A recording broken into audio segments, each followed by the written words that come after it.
আরে ভাই, এই না হলে বিএনপির ভারপ্রাপ্ত চেয়ারম্যান তারেক রহমান জিয়া, তার কথাগুলো শুনুন। কথাগুলো খুব গুরুত্বপূর্ণ। এত সুন্দর করে কথা বলে, কথাগুলো শুনে যাবেন।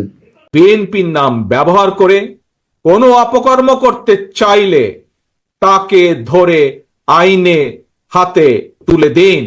দেশের বর্তমান পরিস্থিতিতে বিএনপি সহ বাংলাদেশের গণতন্ত্রের পক্ষের দলগুলোর দৃষ্টি আকর্ষণ করে বলতে চাই, ষড়যন্ত্রকারীদের এই নৈরাজ্যের কাছে আমরা হার মানতে পারি না।